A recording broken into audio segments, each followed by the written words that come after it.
growing up in Lagos, Nigeria. And I lived in an environment where it was middle class to affluent neighborhood, and was very, very common for families to hire young girls as maids, and including my family.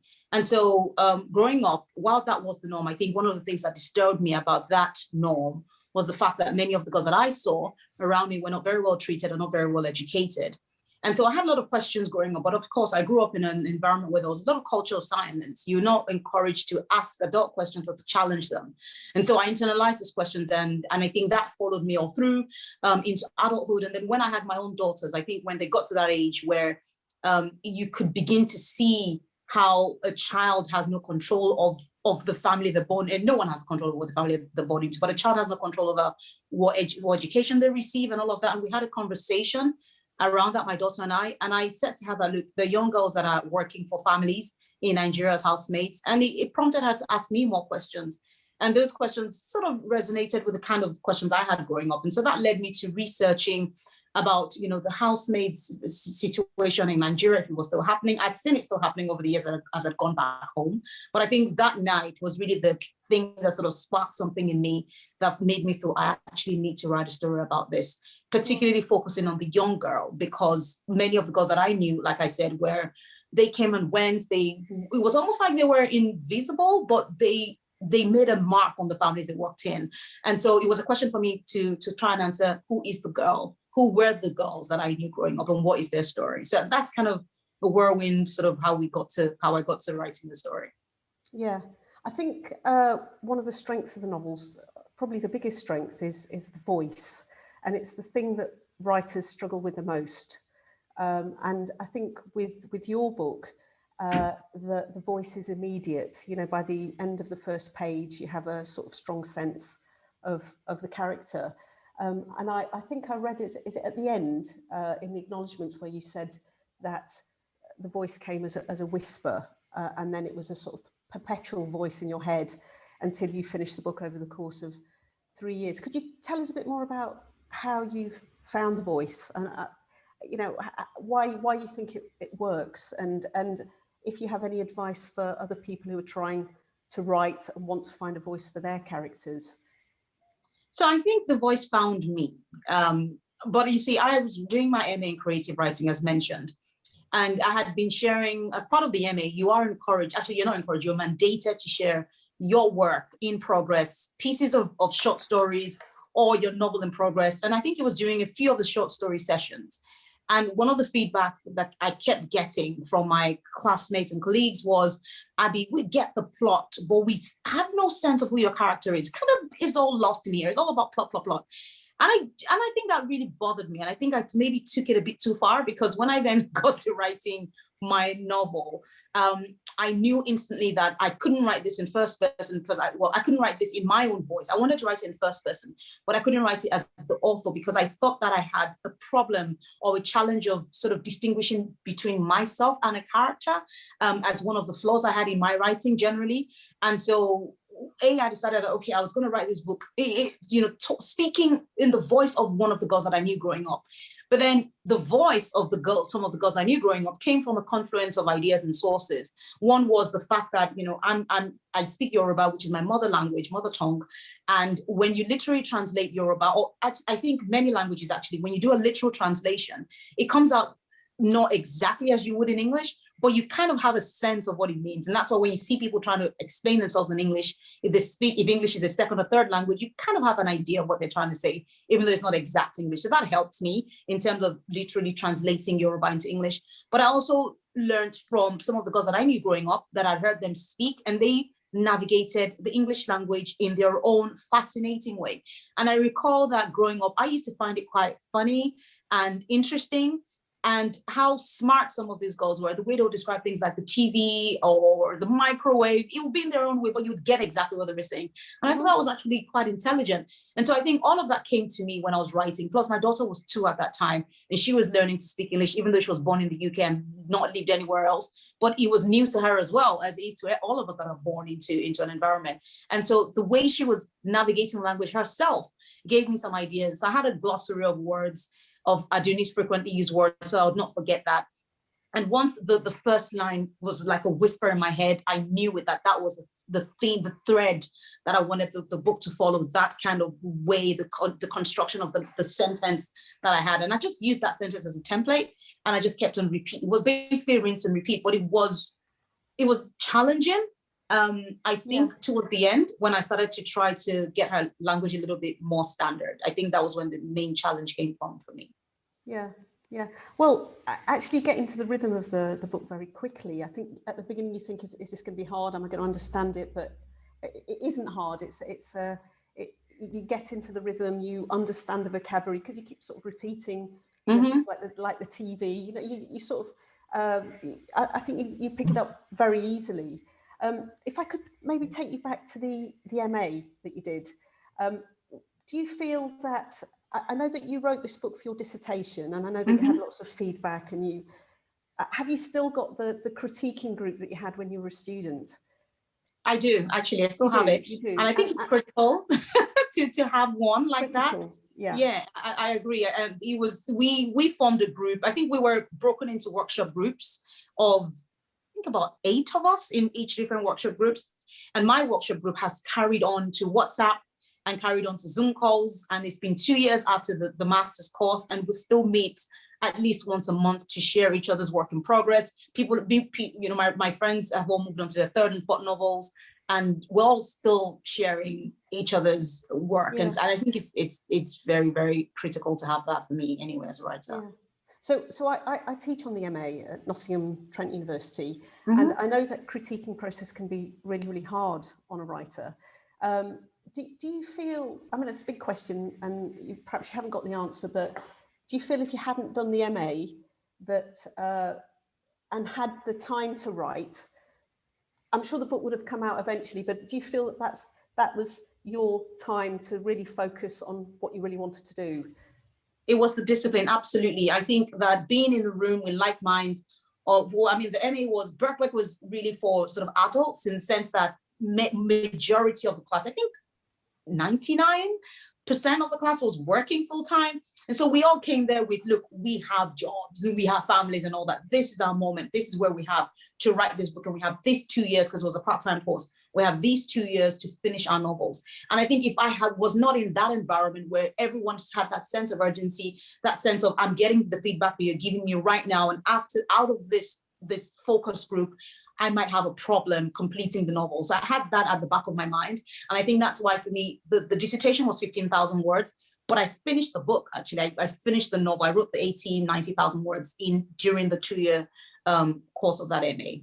Yeah, absolutely. So, yeah. Thank you. If I could take you back to the book, I mean, the title of this event is, politics and activism. And there is a very strong political message at the heart of this book.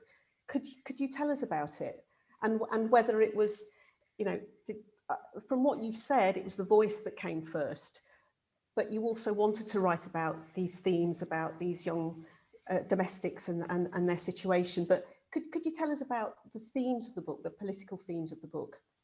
So that's interesting, because it wasn't anything that was a deliberate decision of mine or conscious. I didn't go into it writing. I think one of the pieces I shared a while back with my late father-in-law of blessed memory was said to me one day, he said, look, Abi, I think you're a political writer. And I was like, no way, I'm not a political writer. But as I got into writing the book, I think what became very clear to me was that, well, one of the problems that girls like that find themselves in, or young children find themselves in, sort of domestic labor, is as a result of the failure of the government. And so it almost became impossible for me to write this novel without navigating those political waters. I had to get in there to try and understand where the problem came from. And of course, this was writing it through the eyes of a girl who was semi-literate. So it was, was trying to, how do I do that was really the question. And how do I do this without seeming as if I was shoving a political message down the throats of my readers or my lecturer at that point in time for my work. So yeah, it was a challenge, but it wasn't anything I consciously went into. But I think having Aduni as my guide made it easier for me, because seeing things through her eyes allowed me to put it out in deep. I think it was in drips and feeds. I think it wasn't, well, I hope it wasn't sort of an avalanche of this is all about the political situation in Nigeria. I hope it was something that came across as a girl sensing the frustrations as a result of the failure of the government, and in the way she understands it through adult speaking and through sort of news stuff on the news that she saw coming out, and the book of Nigerian facts that she came across. Mm-hmm. Now, a lot of sort of emerging writers or first-time writers are told to write what they know. And I think, although obviously, I think your background was a lot more privileged, you didn't experience this, this life that Aduni had. I feel that a lot of it does stem from your life and obviously from your culture. There's even lines in the book where you talk about the mother of wanting her children to be very academic and always wanting them to be perfect. And I wondered whether some of that came from your own life. Yeah, absolutely. Yeah. Absolutely. Yeah. I think it's impossible. Well, not impossible. I think it's really difficult for a writer to write stories that completely 100% alienated from their own lives. I think there's always going to be an aspect of your life. And in this book, yes, I came from a totally different background from Aduni, but I lived with so many girls like Aduni, and I saw so many girls like that. And I think my own life growing up, my mother, who was divorced from my father from when I was a young age, had felt that because of the kind of society we lived in, she felt that it was important for her children to excel, to prove to the world that, look, yes, I might have had the situation where I'm raising my children, but they will not turn out the way society expects them to in our environment. They will be great children. They will get educated, and education is very, very important in Nigerian society. You, as a student, you're at the minimum expected to have a master's degree. So you have a first degree and everyone's like, okay, right, what's next? And so my mother really instilled that need for academic excellence especially because I left the country as a student. So my mother was paying international fees. And so it was really a case of, I am changing money. This is Forex we're talking about here, Abi. You need to do very well. So that was instilled in me, but it wasn't just me. I've seen it across all my friends that are students here in Nigeria. There's that need to excel academically and to stand up to society and let them know that you've done quite well. And I think that sort of translates into when I was writing The Girl with the Loud Voice as well, in terms of what her mother fed to her. Yeah. So you've got these positive characters, but you've also got some really, really grotesque characters, like the madam. I mean, she is grotesque and gaudy, and I was wondering if those characters were also inspired by people that you know or things that you've seen, or is she completely made up? Madam is made up, but I read an article about just around the time I was researching the book, and I came across the story of this, I think she was 14, and she had been scalded with boiling hot water by the woman who employed her. And the girl herself was, in the article that time, her face was a blur, it was blurred out. No one knew who the girl was. But the woman who employed her was this woman who looks nothing like Big Madam. But in my mind, when I was reading about this woman and her justification for what she did to this girl, I thought, oh, you're horrible. And so I think that left an imprint in my mind. And so when I got to creating Big Madam, it was the horrible nature of, well, this woman, from what I read in the articles, I don't know, I've never met her in real life. But I think that fed into what I wanted her to look like. And of course, Aduni has sort of caricature images of people in her head anyway. She always exaggerates how she describes people and she sees them. So it sort of was just a mixture of, the what I read in that article versus what Aduni would describe that character as. And that's what sort of created Big Madam for me. Yeah. Now, I think the other thing that I really loved about your book, which is the sort of thing I love in any book that's written about another culture that I don't know about, is the sort of wonderful imagery, the specific detail. I wanted to know whether some of your lines are actually drawn from Nigerian folklore or whether the things that you made up. And I've got a couple here, if you don't mind me sort of reading them out. So you describe death as sailing over the top of my head, shining its teeth, flapping its wings. Does that sort of relate to something in Nigerian culture? Is that just something that came out of your head? I think it might be a bit of both, because, growing up, we grew up with storytelling was ingrained in our society. I remember going to uncles and aunties and family members' houses, and these are really sort of well-traveled, well-educated people, and you get to their houses. I remember particularly an uncle of mine who's passed away now, And we'd get to his house and he would have his wine and he'd get all the kids to sit on the floor and he would tell us stories. And in the stories that he would tell us, death would be a physical thing that you could see and touch and challenge and fight with and conquer. And I think some of those things, when I came to writing novel, especially because I was trying to remember as a child the stories I heard and how I would sort of, because I used to tell stories as well, and how I would tell my stories as well to other people who were willing to listen. So I think it was some of that, plus of course my imagination as well. So a bit of the folklore and a bit of the stories that I was told as a child and that I retold and I was retelling now as I was writing the book. I mean, did you always want to write a novel about that's set in Nigeria? Was that always or did you ever think, no, people aren't going to be interested? I did, and I think, and going back to what we talked about the MA, I think that, you know, the MA and the fact that I actually went into an award, a Bath Novel Award, which is sort of looking at the Discovery Prize I'm judging right now, which is what I really encourage people to go into. I think knowing as a writer that I really want to tell a story that's authentic, that is my story. Well, not my story, but a story about something I'm familiar with and I know and I have a message to give out. Knowing that there's no one waiting for me or that might judge me, I think really gave me the strength and the courage to carry on. I was afraid of getting rejected and all of that, but because I thought, look, this is my MA, right? All my supervisor is going to say is, it's great, get an A or B or C, or it's not great and go work on it. So that helped. And then the fact that I entered into the Bath Novel Award, which was judged anonymously. And so that also gave me the courage that, look, no one is going to know who I am. So this is the ultimate test for whether this will be received by people outside my culture. And so I went into that Novel Award and I won it. And that really, I think that alienated the fears that I had. I think it made me feel a lot better. And then of course the book has come out since then and it seems to have been much better received than I thought it would have been. Yeah, I mean, I've sort of met many students along the way who don't feel that their own experiences are worthy or interesting. And I always say, you know, write what you know from the heart. And I think that's really sort of reflected in your novel, because a lot of the people here are people who write and people who may be published or want to be published. I wonder if you could tell us something about your route to publication, how you found the experience, whether it's you found surprises along the way. I would, obviously, because I didn't have the conventional sort of journey to publication. I was really terrified, to be honest, of sharing my story, like we've touched on just now. I felt that my story would be not rejected, but I would have a lot of people saying, look, can you tweak it a little bit and can you write a little bit better so that we can understand it? And so my journey was really, I decided to do the MA because I wanted to validate my existence, I guess, as a writer. And I think a lot of writers struggle with that. I had been writing by myself on the side for years, and I think I had over 1 million words in practice and tried all sorts of things.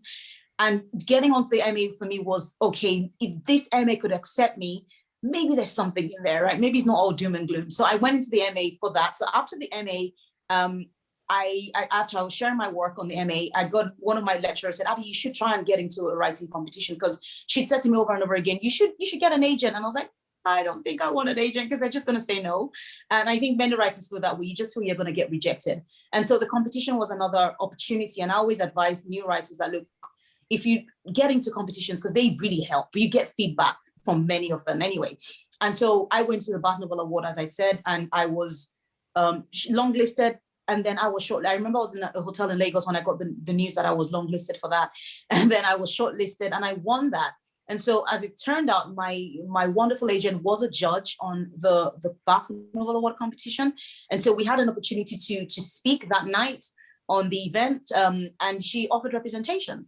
And so it was absolute yes for me, because she was a dream agent, an agent I'd always wanted, but she was on maternity and I was never going to send her my manuscript anyway, because I thought she wouldn't take it on.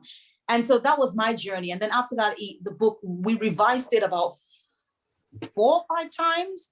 And I thought it was finished, but we went through it over and over again. And then it went on to submission, and it was sold at auction in the UK. And then it's then now been sold across, about 13 different languages and some other territories. And so that was my journey. But I understand that my journey is quite different from what others might experience. But it was surprises, I think, was I think for me, the surprises were mostly good. It was the fact that people did connect to the story. Like I felt I would have to over explain the story. And so I had those good surprises. I think the most daunting thing for me was the night before the book was actually released into the world. I was really scared, I guess, and worried that, I don't know, you just feel that it might not go well. And I think every writer struggles with that with every single book, I guess. So that's probably something I'll have to tackle as the years go by.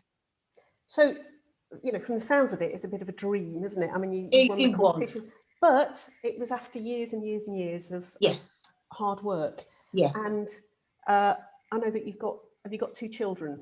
Yes. And do you work?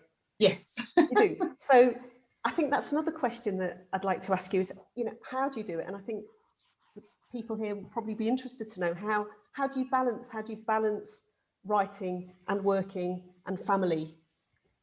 It's really, really challenging. I would say that it's really challenging. Many times I just feel like I'm just going to pass out from exhaustion, especially in the lockdown, right? Especially because I was hopefully from Monday no longer doing that, but I was homeschooling 2 children for the most of 2020 and this year, so it was really difficult. But I would say that the writing is really what kept me going, because it's really the fire that sort of burns in my soul.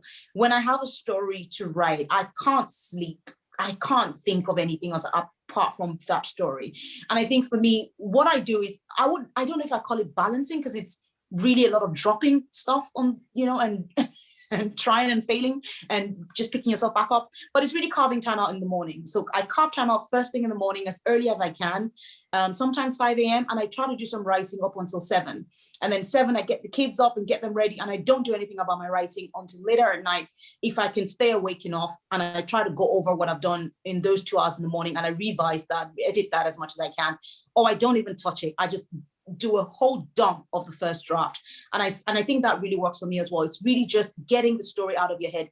Do not worry about what it reads like, right? Nobody's going to see it apart from you. So you'd see a lot of cliches and adverbs in my stories, and in the first draft, it's really, really bad. But I don't think about it, because I think it's important to get the story out. So every moment I have, I grab that time. When I was working in London in the office, my lunch break, I would never go out with colleagues to eat lunch. I would sit at a little cubicle there, and I would type out 2,000 words in that hour. And I know that I'm done for the day. So really was that, because that's where my heart is. That's really what I want to do. And so it was really every single moment I put into writing was me telling myself, that's, it's going to get you to the ultimate writing full-time goal. So it's really pushing that. It's really difficult, but it's really just finding those little snatches of time that works for you in your schedule and sticking to it and making sure you write, even if it's bad writing, just write something in those 20 minutes, 30 minutes, whatever it is that you have in your day.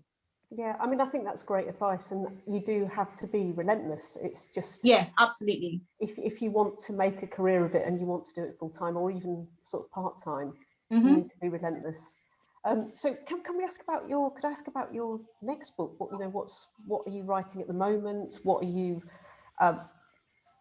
writing another novel? Are you writing short stories? What are you writing now? What's going to come out next? I'm exploring. So right now, actually, I'm working on an anthology that I'm contributing to, published by HarperCollins next year.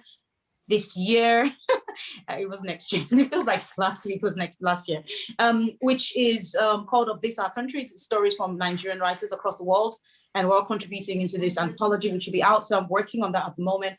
But of course, my heart is in novels. I love writing novels. I don't think I enjoy writing short stories or essays as much as I love writing the long form novels.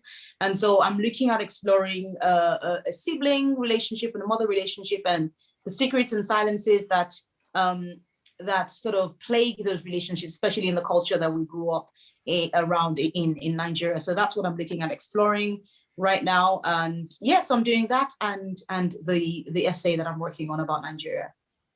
And also a little bit more advice that you could give any sort of new writers. So you talked about entering competitions. You talked about sort of finding pockets of time, maybe when your brain's freshest to write. Have you got any other advice for people who want to write? Yeah, I think for me, one of the biggest lessons I learned from my MA was learning to read like a writer. So I would read novels and just immerse myself in the story. I still do that. But now, in the past, I would only read novels that I was interested in. I don't know if that makes sense. I would read a novel. I really love family drama, sort of mysteries and thrillers. I would never read novels that are deemed as very literary, like very literary, sort of the Booker Prizes, the Pulitzer Prizes kind of novels. I don't know if what I'm trying to say is making sense, but I would read a novel. I'll start a novel and feel that I don't particularly enjoy this, but I would read it anyway because the writer has constructed some magnificent sentences that are teaching me how to write. So I would read those kind of novels. I have them in the shelf in my book, a section in my bookshelf, and I would read those novels with a highlighter in my hands. And they would describe, I don't know, some writers would describe the weather, and you'd be like, oh my gosh, it's just the weather, right? But it's so luscious and beautiful writing. That, I think, has really helped me as a writer. Now, when I come to writing my own, my voice is my voice, right? So I would never write the way they've written it, but I've learned something from their own process. So that really helps. Learn to read like a writer. I would say, things like the courses, MA courses and courses online. I watch YouTube videos where writers talk about their writing process and experiences. I think that really, really helps. And I would also say getting a critique group. We've talked about that before. So having feedback, quality feedback to your writing is very, very, very critical, very important, I think, to your writing. So not your mum. Not your mom, not anyone who says, hey, it's amazing, because everyone says it's amazing when they love you. But when you get people that have written many words in practice and understand what writing is like, they can give you feedback that can really be invaluable to your work. I think that those are sort of, and of course, give your work time. So we all want to get published. But like I said, it took me 10 years and well over 1 million words. So don't feel, and it can get quite frustrating when you hear people say, I've got a book deal. And you think, well, but I've been writing, when is my time? When is it going to happen to me? I would say that as long as you put in the craft, the time, and dedicate it to that time, dedicate the time to that craft, your story will find a home at the right time. Yeah. But don't feel like you need to compare it to other people. I think that's something that worries a lot of writers, because you think, why are they all getting, even when you're published, right? You think people are, why are they hitting the bestseller list and why am I not? I think just commit to what's in your heart and keep writing. And that's really what matters, I think. I think that's great advice. Just don't look at what other people are doing. Mm-hmm. Just get on with what you're doing and don't worry too much. The last thing I want to ask you, because I'm going to hand over to Sandy in a minute, who's going to ask this. I think there's lots of questions, lots of other questions. But would you consider your book a crossover novel? Because I think it is a novel for adults, but it's also a novel for young people. I felt it was like a young adult novel also. Did you have a younger audience in mind when you wrote it or not? I think it's for both audiences. I didn't have my audience was my supervisor. Yeah. But I think as the reality, right, that okay, Abby, this is going to go out there in the world, dawned on me. I think I began to realize that okay, actually, this might be well suited for the young adult market and as well as adults. And now that I speak, I was in a conversation with a lot of teachers in Canada, and one of them said to me, well, I want to teach this in class to my I think it was maybe 11-year-olds in the class. Abby, what would you advise on that? I don't know, because I didn't really have that in mind when I was writing, but I'll say there's some things in there that might be a bit too heavy, and you probably need to sort of dissect it and explain it to the slightly younger adult sort of demographic. But I think generally it could really well fit into, I think from 13 and above, I think could. Yeah, I think it does. And a lot of young adult novels deal with really difficult issues. Exactly. And exactly. your book isn't explicit, although it's dark and disturbing, and there's some horrible, unsettling moments in it. I think it's suitable for maybe an older young audience. Yeah, younger audience. Yeah. I think I'm going to have to hand over now, but I'd like to thank you so much, for answering all the questions. I think there's some really, really useful advice there for anybody who wants to write. It's all useful advice, and I wish you the best of luck with your book. It's Thank a you. great book. Thank you. It's been such an honor. Thank you.